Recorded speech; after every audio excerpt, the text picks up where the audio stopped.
سلام ګران لیدونکو، د نن ورځې څو تازه مهمو خبرونو ته ښه راغلاست. هغه نجلۍ شهیده شوه چې 2 ورځې وړاندې کونړ کې د پاکستاني پوځ په توغندیزو بریدونو کې د خپل تره سره یو ځای په نښه شوې وه. یاده دې وي چې تره په همغه ورځ شهید شوی و.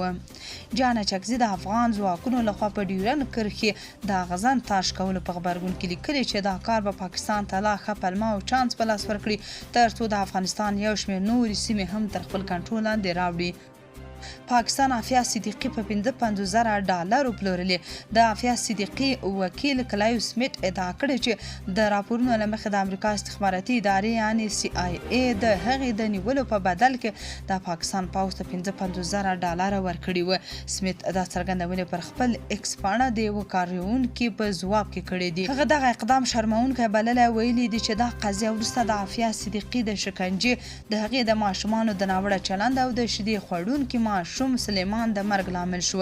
د هغه په وینا د عافیه صدیقي قضیه لا هم یوه لانجمنه موضوع ده او د بشري حقونو ګڼ شمېر فعالان د دې دوسیې د بیاکتنې غوښتنه کوي.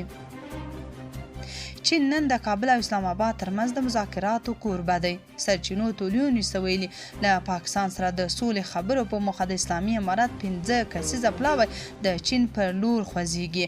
په دغه پلاوي کې د بهرنیو چارو وزارت استازي محب الله وثیق او عبدالحی قانت، د کورنیو چارو وزارت استازي عارف الله، د دفاع وزارت استازي روح الله عمر او د استخباراتو لوی ریاست استازي یحیی تکل شامل دي. له پاکستان سره د سولې خبرې د چین په کوربتوب په اورمچي ښار کې کیږي. هغه پاکستاني لوري په څرګنده د خپل پلاوي د غړو نومونه نه دي په ډاګه کړي، خو ځینو رسنیو ویلي چې د مرستیالانو په کچه پاکستاني چارواکي پکې شامل دي. د دغو مذاکراتو په اړه اسلامي امارت او پاکستان حکومت په رسمي ډول نه دي ویلي.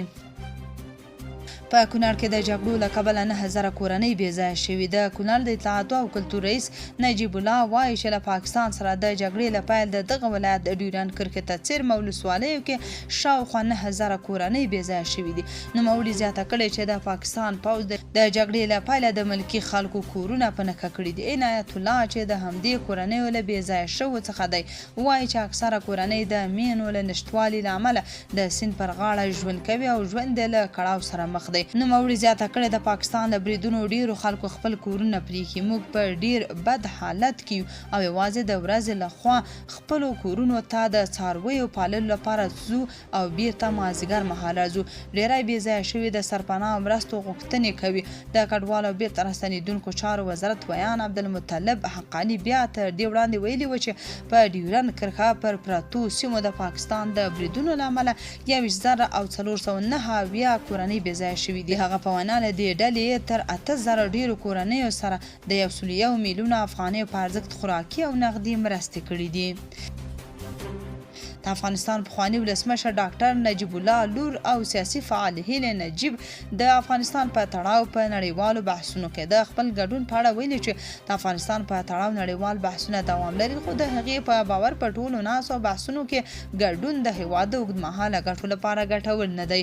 هغې زیاته کړې چې په ځینو ځانګړو غونډو کې د نه ګډون پریکړه په قصدي ډول ده ترڅو د خپل دریځ روښانتیا او د غږ خپلواکي وساتي. هیله نجیب الله وایي په داسې وخت کې چې د افغانستان په اړه روایتونه د ویشل کېدو له خطر سره مخ دي، د دوی تګلاره پر اوږدمهاله ثبات، ملي ګټو او د افغانستان په بې پلیتوب ولاړه ده. نوموړي ټینګار کوي چې د افغانستان د راتلونکي لپاره باید داسې لارې چارې ولټول شي چې د هیواد خپلواکي او ملي وقار پکې خوندي وي. ډونالډ ټرمپ ویلي ښایي واشنګټن تر راتلونکو 2 یا 3 اونیو پر ایران خپل بریدونه پای ته ورسوي. الجزیرې شبکې د ټرمپ له قوله ویلي د جګړې د پای لپاره تهران سره یوې هوکړې ته اړتیا شته او بریدونه به هغه مهال بند شي څو ډاډ ترلاسه شي ایران د اوږدمهاله لپاره اټومي وسلو ته لاسرسی نه لري. ټرمپ تر دې وړاندې واشنګټن سره د تهران له لوري د خبرو وړاندیز ادعا وکړه، خو تېره ورځ سپینه ماڼۍ کې خبریالانو سره خبرو کې د ډیپلوماټیکو هڅو په اړه لا هم تغییر و. خو په ورته مهال د ایران د بهرنیو چارو وزیر عباس عراقچي امریکا سره هر ډول خبرې رد کړي. په خبره د مستقیمو او غیر مستقیمو پیغامونو تبادلې سره بیا هم د تهران او واشنګټن ترمنځ خبرې نه دي شوي. اسرائیلو کې د ټپیانو شمېر له 6,000 واوښت. د صهیونیستي رژیم روغتیا وزارت خبر ورکړی چې تیرو 24 ساعتونو کې د ایران په بریدونو کې 104 تنه ټپیان روغتونونو ته وړل شوي دي.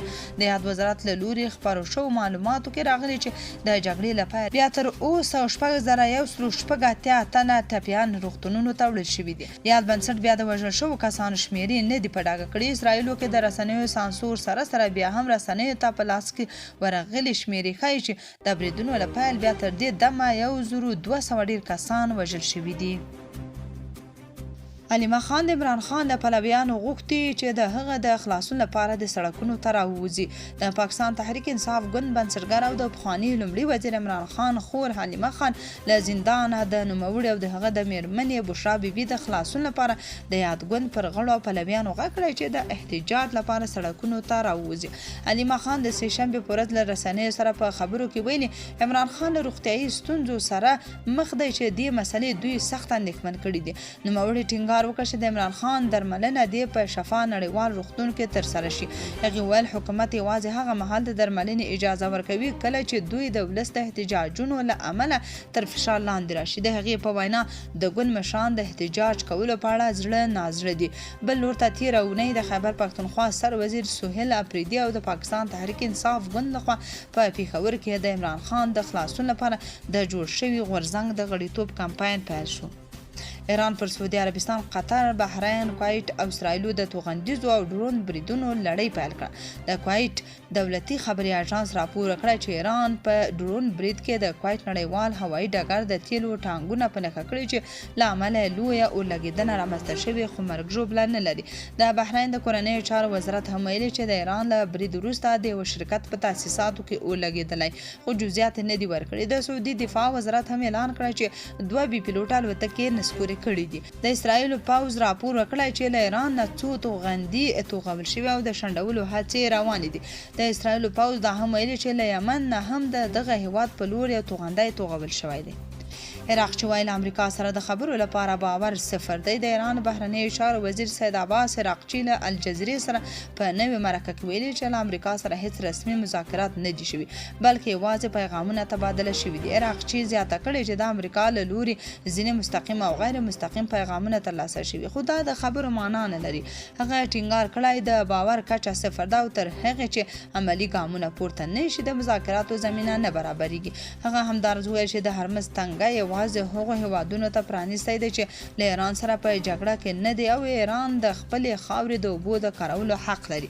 عراقچي خبرداری ورکړی چې د هر ډول ځمکني برید پر وړاندې چمتو دي او هیله څرګنده کړې چې داسې تېروتنه ونه شي. تر دې مخکې اسوشیتډ پریس خبري اژانس راپور ورکړی چې د امریکا ولسمشر ډونالډ ټرمپ وايي امریکا به په راتلونکو 2 تر 3 اونیو کې خپل پوځي عملیات پای ته ورسوي.